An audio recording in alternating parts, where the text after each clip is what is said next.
नाही, रामटेक मागच्या 10 वर्षापासून शिवसेनेकडे आहे आणि मला वाटतं जे काही आमची सध्याची स्थिती आहे त्यामध्ये रामटेक ही शिवसेनेकडे दिसतं आहे, पण महायुती या चर्चेमध्ये अजून काय होतं मला अजून आज सांगता येणार नाही. पण आजची स्थिती तर अशी आहे की रामटेक ही शिवसेनेकडेच आहे. आज दिल्लीला बैठक केंद्रीय निवड समितीची, काय स्टेटस आहे जागा वाटपाला घेऊन महाराष्ट्रामध्ये? आमची आज सेंट्रल इलेक्शन कमिटीची बैठक आहे. भारतीय जनता पक्षाकडे ज्या 5 सीट आता आहेत त्या सीटवर आज चर्चा होईल आणि सोबतच काही महायुतीच्या चर्चेमध्ये काही सीट थांबलेल्या आहे त्या सीटवर सुद्धा पुढच्या काळामध्ये त्या सीटवर चर्चा झाल्यावर मग त्यामध्ये निर्णय होईल. पंतप्रधानांवर संजय राऊतांनी जरी टीका केली, कंस मामाला भीती वाटते, त्यांना ते आतमध्ये टाकतात अशा पद्धतीने रोज टीका करताय तुम्ही. इलेक्शन कमिशनकडे तक्रारही केली तरी ते अशा प्रकारे टीका. असा आहे, अशा लोकांना जनता धडा शिकवेल. जेव्हा 4 जूनला निकाल येतील त्या दिवशी त्यांना कळेल की आपल्या बोलण्याचे काय परिणाम झाले आहे. विश्वगौरव युगपुरुष नरेंद्र मोदीजींच्या विरुद्ध बोलणे, जाहीर टीका करणे याचा बदला जनता मशीनमधून घेतल्याशिवाय राहणार नाही. महायुतीचा जागा वाटपाचा जो तिढा आहे तो किती जागेवर सध्या अडलेला आहे? साधारण 6-7 जागेमध्ये आम्ही चर्चा करतो आहे आणि मला वाटतं फार तिढा नाही आहे. चर्चा करूनच सुटणार आहे, त्यामुळं लवकरच याची बैठक होईल आणि तिढा संपेल. आज परत एक लिस्ट नव्याने जाहीर होईल का जी काही रामटेकची जागा राहिली आणि या टप्प्यातल्या गडचिरोली रामटेक फक्त 4 दिवसच राहिले? नाही, आज उद्या निर्णय होईल असं वाटतं. आज तुम्ही ऑनलाईन बैठक घेणारा राज्यातल्या कार्यकर्त्यांची कशी बैठक असेल, कोणाच सहभागी काय? आम्ही आता आमचं जे इलेक्शन कॅम्पियन आहे हे कॅम्पियन बूथ लेवलला आम्ही करतो आहे. प्रत्येक बूथवर मोदीजींच्या 10 वर्षाच्या सरकारचे जे काही गरीब कल्याण, मध्यमवर्गीयाचं कल्याण, शेतकऱ्याचं कल्याण, जे काही आम्ही केंद्र सरकारने योजना केल्या त्या योजनाला घेऊन मोदीजींचा नमस्कार आम्ही घरोघरी पोचवतो आहे. प्रत्येक घरी स्टिकर लावण्याचं आम्ही काम करतो आहे. मोदीजींनी 10 वर्षात केलेल्या कामाचा पत्रक आम्ही घरोघरी देणार आहोत आणि मला विश्वास आहे की मोठ्या प्रमाणावर जनता ही मोदीजीला मतदान करेल आणि मागच्या निवडणुकीपेक्षा 7-8% मतं वाढतील असा मला अंदाज आहे. उदयनराजे दिल्लीत आहेत, अमित शहा यांची भेट घेण्यासाठी. नाही, उदयनराजेजी यांना सातारा लोकसभेची त्यांची मागणी आहे. मला वाटतं की ती मागणी त्यांनी केली आहे, पण महायुतीमध्ये जी चर्चा होईल त्यानुसार आपण पुढे जाऊ. 3 दिवसापासून ते दिल्लीत ठाण मांडून बसलेले आणि नेत्यांची भेट होऊ शकली नाही अशी चर्चा आहे. अशी काही चर्चा असतं, त्यांचे काही खासदार म्हणूनही कामं असतात, त्यांना भेटायची असेल, पण त्या ठिकाणी असं काही नसतं की यांची भेट झाली नाही त्यांची भेट झाली नाही. महायुतीची चर्चा होईल, नंतर निर्णय होईल. हो, विदर्भातील अमरावतीचा एक जागेचा मोठा प्रश्न आहे, सगळ्यांना उत्सुकता आहे, काय स्टेटस आहे सध्या? अमरावती जागा ही भाजपकडे आहे आणि लवकरच उमेदवार जाहीर होईल. भाजपच्या चिन्हावर उमेदवार असेल तिथे? 100% भाजपचाच उमेदवार लढणार आहे. आज मुख्यमंत्र्यांना दिल्लीला बोलावण्यात आलेलं आहे, काय? मी तेच सांगितलं आपल्याला की महायुतीचे आम्ही सर्व नेते बसून योग्य पद्धतीने आमचं जागा वाटप करू. जिंकण्याचा आमचा महत्त्वाचा निकष आहे. जिंकण्याचा निकष असल्यामुळं जी जागा जो जिंकेल त्यांनी लढली पाहिजे. प्रतिष्ठा नाही आहे एकामेकाची, ही जागा आम्ही लढवू की ती जागा आम्ही लढू. जिंकण्याकरता ज्या ज्या आवश्यक बाबी आहेत किंवा जे जे निकष आहेत ते आम्ही पूर्ण करू. गडचिरोलीबद्दल काय? गडचिरोलीचा निर्णय आज होईल. मनसेला शिवसेनेत म्हणजे समावेश करून घ्यावे आणि राज ठाकरे अध्यक्ष व्हावे अशा पद्धतीचा प्रस्ताव दिला तर जया शिंदे. याबद्दल मला माहिती नाही. शिवसेनेचा एकनाथ शिंदेजी निर्णय करतील. दक्षिण मुंबईच्या बाबतीत आग्री या मनसेची जागा त्यांना लढायचीच आहे. याबद्दल एकनाथ शिंदेचा पक्ष निर्णय करेल. त्यांच्या पक्षामध्ये काय करायचं त्यांना अधिकार आहे. शिवाजीराव आढळराव पाटील आज राष्ट्रवादीमध्ये प्रवेश करतात, तर तुमचं हे ठरलेलं आहे? मला वाटतं राष्ट्रवादीत जर त्यांना काही चर्चा झाली असेल म्हणूनच ते पक्ष प्रवेश करणार असेल. यंदाची होळी देखिए 2-3 दिन में सारा चित्र सामने आएगा. 2-3 दिन के ऊपर नहीं मुझे लगेगा कि 2-3 दिन के ऊपर नहीं कुछ टाइम लगेगा. 2-3 दिन में सारी चीजें स्पष्ट हो जाएंगी. भाजपच्या प्रचाराचं नियोजन कसं सुरू आहे, काय सांगणार? भारतीय जनता पार्टी महायुती आम्ही 13ही पक्ष हे एकत्र येऊन या ठिकाणी निवडणूक लढणार आहोत आणि या निवडणुकीमध्ये बूथवर आम्ही कॉन्सन्ट्रेट केलं आहे. 51% मतं मिळतील अशी आम्हाला अपेक्षा आहे. मोदीजींच्या 10 वर्षाच्या गरीब कल्याणाच्या, मध्यमवर्गीय कल्याणाच्या ज्या योजना आहेत आणि जे मोदीजींनी या महाराष्ट्राकरता ज्या पद्धतीने मदत केली आहे मागच्या 10 वर्षामध्ये, 65 वर्ष काँग्रेसचे आणि 10 वर्ष मोदीजींचे असा जर अंदाज घेतला तर 10 वर्ष वर आहेत. आणि त्यामुळे जनतेला आता समजलं आहे की या देशाचं जे विकसित भारताचा संकल्प मोदीजींनी केला त्या संकल्पाला साथ दिली पाहिजे असं जनतेचं मत झालं आहे. आणि मला वाटतं की मागच्या निवडणुकीपेक्षा 7-8% मतं वाढतील असं मला दिसतं आहे. महाराष्ट्रातली आणखी एक जागा संभाजीनगर, तिथला देखील एक तिढा कायम आहे. मी सांगितलं ना की आमचा तिढा नाही आहे, चर्चा सुरू आहे. तिढा टोकाचा असतो, काही तिढा नाही आहे, चर्चा सुरू आहे आणि ती 5-10 मिनिटात संपेल अशी चर्चा आहे. नवनीत संभाजीनगरला राणेंचा प्रवेश जो जिंकेल सुप्रीम कोर्टामुळे रखडला आहे का? भाजप प्रवेश करणार होत्या त्या संकेत नवनीत राणा. मी वारंवार सांगतो आहे की कोण प्रवेश करणार कोण नाही करणार यापेक्षा मी एका वाक्यात सांगितलं की अमरावतीची जागाही भाजप लढणार आहे, भाजपाचाच उमेदवार राहणार आहे.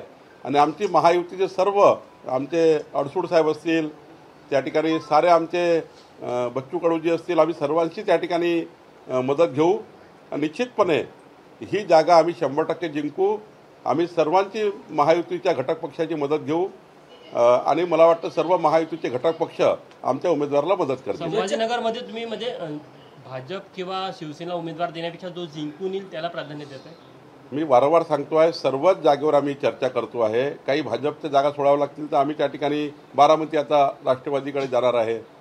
तर अशा अनेक जागा आहेत ज्या ठिकाणी आम्ही जिंकणार आहोत. त्या ठिकाणी राष्ट्रवादी जिंकू शकते, त्या ठिकाणी शिवसेना जिंकू शकतं.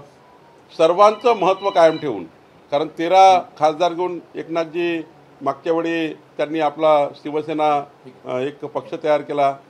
त्यानंतर अजितदादांनी 42-43 आमदार घेऊन त्या ठिकाणी आपला पक्ष तयार केला.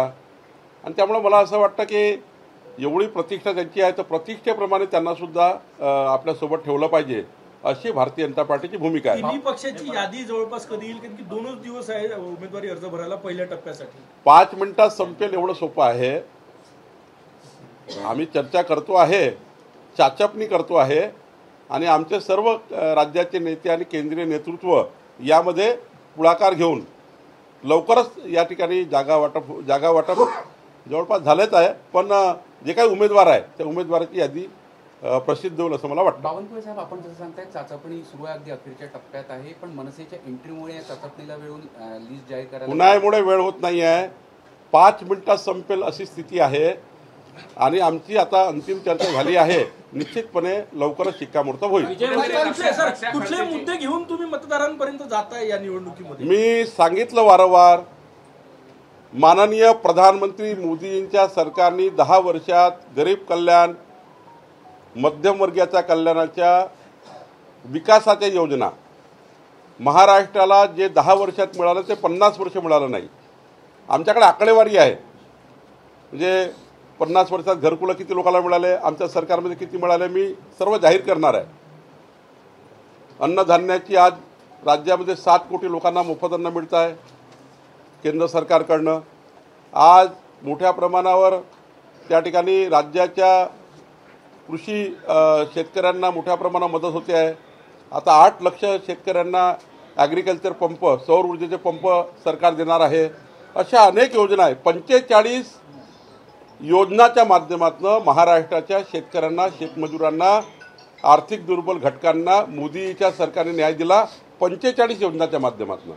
या 45 योजनेचे लाभार्थीचा डेटा जर घेतला, हा डेटा इतका मोठा आहे की आम्ही या डेटा जो आम्ही घरोघरी चाललो आहे आणि मोदींचा नमस्कार सांगतो आहे. आणि जेव्हा मोदींचा नमस्कार सांगतो तेव्हा जनता ज्या पद्धतीने आमचं स्वागत करतो, आम्हाला मतदान करण्याकरता त्यांच्या मनातून जी त्यांच्या चेहऱ्यावरून दिसत आहे, मला वाटतं 7-8% मतं वाढतील. ही स्थिती महाराष्ट्रामध्ये तयार होईल आणि 51% मतं घेऊन महाराष्ट्रामध्ये 45+ महायुती होईल. विकसित भारताच्या संकल्पाला, मोदीजींच्या संकल्पाला, विकसित भारताकरता लोक मतदान करतील. जनतेला हे कळतं देशाचं पंतप्रधान कोण व्हावं. तुम्हालाही कळतं कोण व्हावं. जेव्हा आमचे पत्रकार बंधू मतदान करायला जातील, तुम्ही सुद्धा विकसित भारताच्या संकल्पाला मोदीजींना साथ द्याल असं मला वाटतं. एकनाथ खडसे लढणार नसल्यामुळे रक्षा खडसे यांची उमेदवारी बदलली जाईल अशा पद्धतीची चर्चा होऊ लागली. एकनाथराव खडसे साहेबांनी सांगितलं की त्यांच्या प्रकृतीच्या कारणाने लढणार नाही आहे, त्यामध्ये त्यांनी पूर्वीच सांगितलं आहे. आणि रक्षाताई खडसे सिटिंग खासदार आहेत, काय नवीन खासदार आम्ही देतो आहे का? रक्षाताई खडसेचा पहिला हक्क आहे सीटवर, त्यामुळं कुणी काय केलं पाहिजे त्यांचा अधिकार आहे. पण आमच्या पक्षामध्ये रक्षाताई खडसे अत्यंत चांगल्या नेत्या आहेत. त्यांनी 10 वर्ष चांगलं काम केलं आहे आणि मला वाटतं पक्षाने त्यांना उमेदवारी दिली आहे. कोण आता काय त्यांचा रोल करायचा ते करतील, पण आमचा क्लिअर आहे की रक्षाताईचं हे पहिल्यापासून सीट हे त्या ठिकाणी आम्ही दिलंच आहे, त्यामुळं यात काही नवीन नाही आहे. जंगलराजचा आरोप केला संजय राऊतांनी पुन्हा रोज काहीतरी. संजय राऊताबद्दल आमचे नितेश राणे बोलतील. विजय वडेट्टीवार आणि नाना पटोले यांना लोकसभा लढवण्यासाठी वरिष्ठांनी सांगितले, मात्र त्यांची इच्छा नाही. त्यामुळे कुठेतरी महाविकास आघाडीचा जागा जो अडलाय दाखवलं की मला लढायचं नाही, त्यामुळे जागा वाढपास तिकडे अडलाय अशी चर्चा.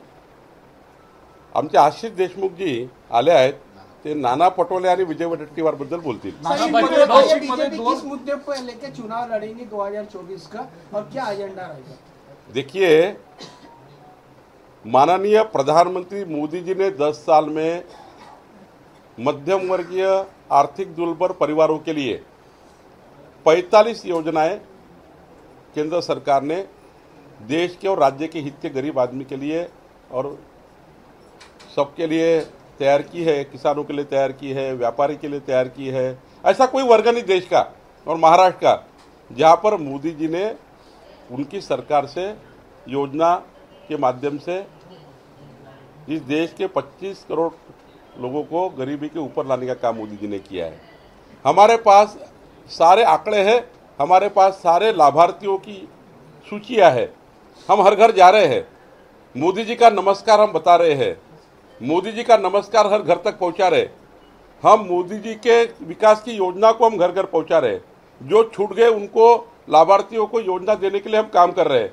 और मुझे लगता है 45 योजना के माध्यम से मोदी जी ने महाराष्ट्र को जो दिया है, पिछले 50 साल कांग्रेस पार्टी के और मोदी जी के 10 साल और आने वाले 24 से 29 में जो मोदी जी ने विकसित भारत का संकल्प किया है, विश्व में तीसरे नंबर का भारत की आर्थिक महासत्ता बनाने का प्रयास कर रहे हैं. और जिस प्रकार से मोदी जी ने 24 से 29 का जो संकल्प पत्र देने वाले हैं, वो संकल्प पत्र जब जनता पढ़ेगी तो मोदी जी की गारंटी, विकसित भारत की गारंटी और जो मैन्युफैक्चर आएगा विकसित भारत का, मुझे लगता है देश की जनता केवल मोदी जी को चुनेगी, महाराष्ट्र की जनता मोदी जी को चुनेगी. 45 प्लस होकर लेकर हम तो ये कहते हैं जब माननीय प्रधानमंत्री जी शपथ लेंगे, तीसरी बार मोदी जी शपथ लेंगे प्रधानमंत्री की, हमारे 45 सांसद माननीय मोदी जी को समर्थन देने के लिए वहाँ खड़े रहेंगे. मैं निश्चित रूप से दावा करता हूँ. शरद पवार ने कहा है कि ईडी के कारण बीजेपी जीतेगी, ऐसा कल शरद पवार ने कहा. अभी हारने वाले लोग अलग अलग बातें करते हैं. कभी ईवीएम की बात करते हैं, ईवीएम खराब हो गई, मशीन खराब हो गई. वो जीतते हैं तब मशीन खराब नहीं होती है. अब कभी ईडी की बात करते हैं, कभी सीबीआई की बात करते हैं. भाई ईडी सीबीआई ऐसा कोई रास्ते का खिलौना नहीं है. जब उनके पास कोई तकरार होती है तो ही वो कार्रवाई करते हैं या कोई भी इंक्वायरी करते हैं. और इंक्वायरी में अगर कुछ नहीं है तो क्यों डरने की बात है? जब इंक्वायरी में कुछ है तो ही डरने की बात है. जानबूझकर एक माहौल तैयार करने के लिए, सिंपैथी गेन करने के लिए ऐसे लोग स्टेटमेंट करते हैं. लेकिन जनता को मालूम है मोदी जी ने क्या किया है. मोदी जी ने जिस प्रकार से देश को आगे लेके गए हैं, जनता मोदी जी के साथ है. 100% मैं आपको बताया है कि वो सीट शिवसेना को है और शिवसेना के पास जाने का ज़्यादा संभव है. और भारतीय जनता पार्टी के सारे कार्यकर्ता शिवसेना का जो भी उम्मीदवार होगा, जो भी कैंडिडेट होगा, निश्चित रूप से वो चुन के आएगा. बीजेपी ने वो डिमांड की थी, कभी अभी भी हम एकनाथ जी से विनती कर रहे हैं, लेकिन आज तो शिवसेना के साथ दिखती है. बच्चू कडू एनडीएचा भाग आहे, पण त्यांचा अशी तक्रार आहे की तुम्ही त्यांना विश्वासात घेता. काही मतभेद होत असतात, बच्चू कडूजींचेही मतभेद झाले असतील, अडसुळांचेही मतभेद झाले असतील, पण एक विषयाकरता सारे एक आहोत.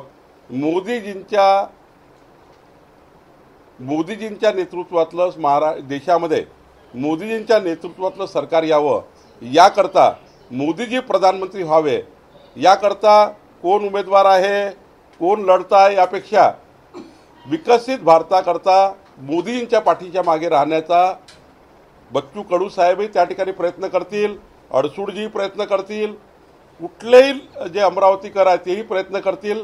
कारण एकच संकल्प आहे, मोदीजींच्या नेतृत्वातला भारत. बच्चू कडू सोबत आहे, 100% सोबत राहतील असा मला विश्वास आहे. एबीपी माझा, उघडा डोळे बघा नीट.